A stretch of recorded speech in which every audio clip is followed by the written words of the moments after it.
নমস্কার বন্ধুরা, সোনার কিচেন ঘরে তোমাদেরকে স্বাগত জানাই। তো আজ আমি তোমাদেরকে খুবই মজাদার একটা পটলের রেসিপি বানিয়ে দেখাবো। তো এই রেসিপির ভিডিওটি পুরো দেখার অনুরোধ রইল। আর রেসিপিটি যদি ভালো লাগে কমেন্ট করো, লাইক শেয়ার সাবস্ক্রাইব করে আমার পাশে থেকো। যারা এখনও পর্যন্ত আমার চ্যানেলটিকে সাবস্ক্রাইব করেছো তাদেরকে অসংখ্য ধন্যবাদ। যারা এখনও আমার চ্যানেলটিকে সাবস্ক্রাইব করোনি, অনুরোধ রইল আমার চ্যানেলটিকে সাবস্ক্রাইব করে আমার পাশে থাকার জন্য। যারা আমার ফেসবুক পেজ থেকে দেখছো তাদের কাছে অনুরোধ রইল ফেসবুক পেজটা একটা লাইক দিয়ে একটু ফলো করে দেওয়ার জন্য।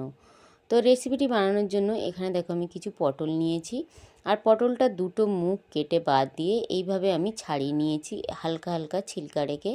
তারপরে দেখো পটলের গাটা আমি এইভাবে একটু কেটে নিচ্ছি, যাতে পটলের ভিতরে মশলাটাও ঢোকে আর পটলটা খুব ভালোভাবে সিদ্ধ হয়ে যায়। তোমরা কিন্তু অবশ্যই তোমাদের নিজেদের পছন্দ অনুযায়ী মতন কেটে নিতে পারো। তো পটলটা দেখো আমি এইভাবে পুরো পটলটা কেটে নেব। তো পুরো পটলটা দেখো আমার এখানে কাটা হয়ে গেছে।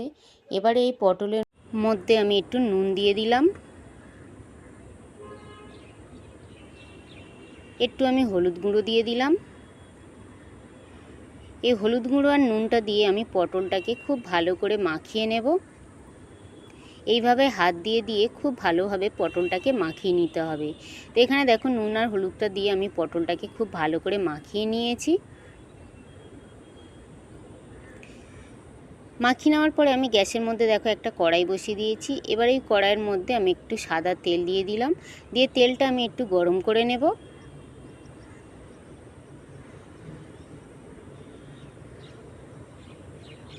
তেলটা গরম হয়ে যাওয়ার পরে ওই তেলের মধ্যে আমি যে পটলের মধ্যে নুন হলুদ মাখিয়ে রেখেছিলাম ওই পটলগুলো আমি দিয়ে দেব। পুরো পটলটা আমি দিয়ে দেব, দিয়ে পটলটা আমি একটু হালকা লাল করে ভেজে নেব। তো পুরো পটলটা আমি দিয়ে দিলাম তেলের মধ্যে। পটলটা দেওয়ার পরে দেখো পটলটা একটা দিক ভাজা হয়ে গেছে, তো আরও একটা দিক আমি উল্টে দিলাম। এরকম উল্টে পাল্টে পটলটাকে আমি একটু হালকা লাল করে ভেজে নেব।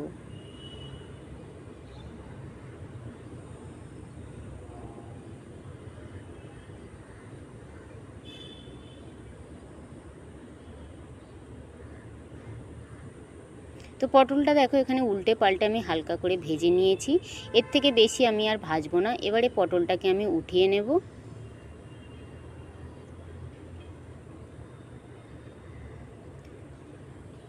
পটলটা উঠিয়ে নেওয়ার পরে ওই পটল ভাজা তেলের মধ্যে আমি একটু চিনি দিয়ে দিলাম,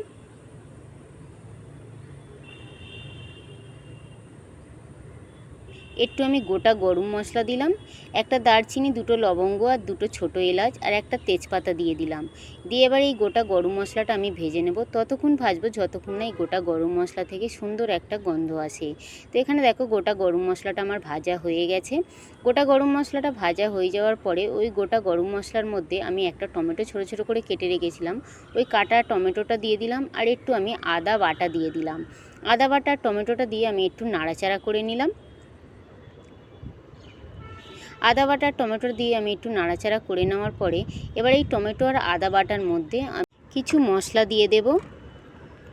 তো এখানে দেখো আমি একটু হলুদ গুঁড়ো দিয়ে দিলাম, একটু আমি ঝাল লঙ্কার গুঁড়ো দিয়ে দিলাম, একটু আমি জিরের গুঁড়ো দিয়ে দিলাম,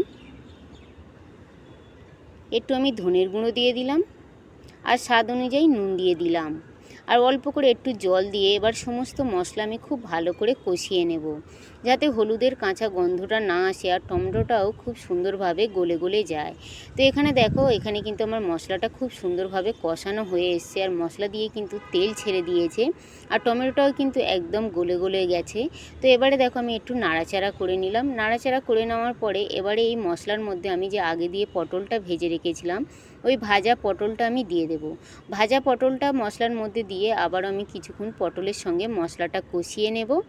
তো এখানে দেখো মশলাটা কিন্তু পটলের সঙ্গে খুব ভালো করে আমি কষিয়ে নিয়েছি, আর মশলা দিয়ে কিন্তু খুব সুন্দরভাবে তেল ছেড়ে দিয়েছে।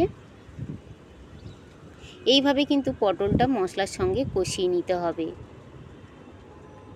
তো মশলার সঙ্গে পটলটা কষিয়ে নেওয়ার পরে এবারে দেখো এই পটলের মধ্যে আমি 5 থেকে 6টা কাজু বাদাম পিষে রেখেছিলাম, ওই কাজু বাদাম পেস্টাটা আমি দিয়ে দিলাম। কাজু বাদাম পেস্টাটা দিয়ে আবারও আমি এই মশলার পটলের সঙ্গে খুব ভালো করে কষিয়ে নেব। তো এখানে দেখো কাজু বাদামটা দিয়ে মশলাটার সঙ্গে পটলের সঙ্গে আমি কিন্তু খুব ভালো করে কষিয়ে নিয়েছি। আর এখানে দেখো একদম কিন্তু তেল ছেড়ে দিয়েছে কাজু বাদাম থেকে, খুব সুন্দরভাবে কিন্তু কষানো হয়ে গেছে। নিরামিষ দিনের জন্য এইভাবে কিন্তু পটলের রেসিপি বানিয়ে খেয়ে দেখতে পারো। তো এখানে দেখো আমার কিন্তু খুব ভালো করে কষানো হয়ে যাওয়ার পরে আমি যে মিক্সির মধ্যে বাদামটা পিষেছিলাম ওই মিক্সিটা ধুয়ে আমি একটু জল দিয়ে দিলাম। আগে একটু জল দিয়েছি আর এখন একটু জল দিয়ে অল্প করে একটু জল দিয়ে আমি পটলটা মশলাটার সঙ্গে খুব ভালো করে একটু ফুটিয়ে নেব, যাতে পটলের ভিতরে মশলাগুলো খুব ভালোভাবে ঢুকে যায়। তো এখানে দেখো আমি কিছুক্ষণের জন্য ফুটতে দিয়ে দেবো, মিনিট 10 আমি ফুটিয়ে নেব খুব ভালো করে পটলটা। তো মিনিট 10 পরে দেখো এখানে আমি ফিরত এসেছি আর পটলটা কিন্তু খুব সুন্দরভাবে ফুটে কিন্তু একটা গ্রেভি তৈরি হয়ে গেছে আর খুব সুন্দর কিন্তু দেখতে লাগছে। এবার এই পটলটা আমি নামিয়ে নেব। নামানোর আগে এই পটলের মধ্যে আমি একটু গরম মশলার গুঁড়ো দিয়ে দেব। তো এখানে দেখো আমি একটু গরম মশলার গুঁড়ো দিয়ে দিলাম এই পটলের রেসিপির মধ্যে। গরম মশলার গুঁড়োটা দিয়ে আমি একটু নাড়াচাড়া করে নেব। আর এই পটলের রেসিপিটা কিন্তু একদম ঝোল হবে না, একটা গামাখো পটল হবে আর খেতে কিন্তু দুর্দান্ত লাগে।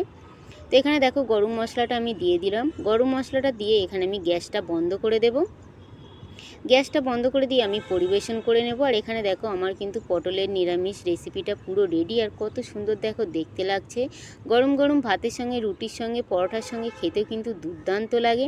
তো আগে যদি তোমরা এইভাবে পটলের রেসিপি না বানিয়ে থাকো, একবার হলেও কিন্তু আমার মতন করে বানিয়ে দেখতে পারো। আশা করি ছোট থেকে বড় সবাইয়ের কিন্তু ভীষণ ভালো লাগবে।